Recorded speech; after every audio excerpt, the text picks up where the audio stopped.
soft as the news continues, but we want to take a break right now to talk about something that a lot of people could use, a little news you could use, if you will. According to the not-for-profit Society for Financial Education, slightly fewer than half of African Americans own their own homes, compared with 75% of white Americans. And for every dollar of wealth that an African American has, the average white American has $13.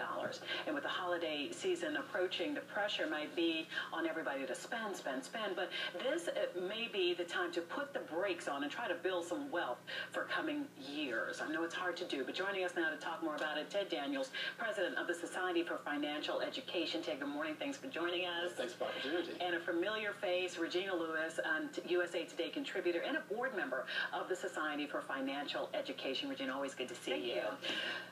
Why do these statistics still exist in 2015? Ted, I'll start with you. I think primarily is that is a lack of financial knowledge. So we spend a lot of time making sure that we provide as much financial knowledge as possible on college campuses as well as in the community, because some people just don't know, how to manage their financial resources. So we try to infuse that as much as possible.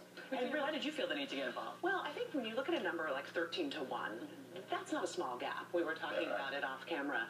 And it only takes one person to be precedent setting in a family, in a congregation, at a company. And when they get it right, you think, you know what, I want to be like them. What are they doing? Because you know what, you might not drive the nicest car. You talked about the pervasive pressure to spend, spend, spend. Right. But gosh, if it's paid off, that's pretty good. Right. 529 plans, and even shorter term. Do you have an emergency fund? I mean, you are one flooded basement, one car breaking down away from having, if you've got a zero balance, that's very tricky. And of course, credit cards are a culprit as well. And Ted has some great advice on that front. Try to keep it at 30% of your actual limit, never more than 50%. In fact, let's look at some short-term goals, things that you could do right now. And I think you're touching on this here. Slash your spending for entertainment and recreation. So hard to do because you're like, I'm going to live this one life. But create a budget that lists all income and expenses. Also, keep a small cash balance in checking. Don't carry large sums of cash. These are things that you could do, Ted, right now. Exactly. Create a budget, first of all. Look at your recurring costs and start controlling those costs and develop a budget. And I also say develop an individual budget as well as a family budget, so everybody knows exactly the income and expenses that the house is spending. Take ownership in it. Ownership in it. Okay. All righty. I think that's great, particularly as a parent, because the guilt, when I look at where my money goes, can I have this? Who wants to say no? And here come the holidays. Right. But I think if children are informed and have some visibility and there's transparency within the household, maybe they curb their own ass. You're not coming from a point of, look, I cannot do one more thing, but let's do this together. Yeah, the family knows. Let's do this together. Let's look at some long-term goals now that we're speaking on this as well for the folks there at home. You say put 7 to 10% of income into savings, including your retirement contributions. Create a financial safety net for emergencies. I can give you an amen on that one. Save for a home and start a college savings plan. You talked about the 529s, for example. But that home ownership piece, can we speak on that for the last moments we have together? Exactly. How important is this? It's very important because you can use that to build your financial base and start building wealth for yourself.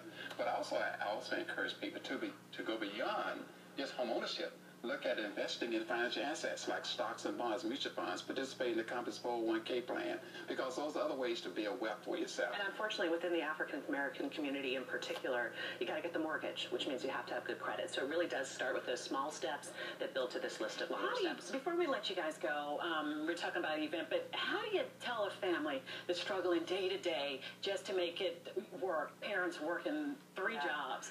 How do you even tell people to start? Don't shut down, right? Don't shut down. Don't give up. Don't just endure. Just make some changes. Sometimes small changes. Just cutting out maybe a $10 expenditure that you're incurring every day, or every month. Just start cutting back. It can happen. You don't have to be in a situation where you feel like you're burdened all the time, or you're just sitting on a bicycle, just spending and paying bills. So it's limited spending. And limited spending drives a lot of things. And no matter how much you make, that burden, that financial burden is 100% real. So we're totally, it's everyone's issue. Everyone's trying to make ends meet, and nobody's got enough money, right? So you've got to live within your means. But I hate when I see people just shut down, they stop going to the mailbox, they stop answering the phone. Don't do that. It's hard, but and the mental I don't think people realize, the mental. So we got to let you guys go, but I do want to tell everybody at home about this exciting opportunity. Now, you're going to need to have saved because there's a cost associated with this, but there's a financial conference. It is October 26th to 27th. It's at Crystal City. There's the website there for more information. Regina, can you give it to us really? Sure, the website? SFEPD.org. Okay, SFEPD.org. We appreciate you coming in so much. today. Really. Regina, thank you so much. Kevin McCarthy, over to you for weather.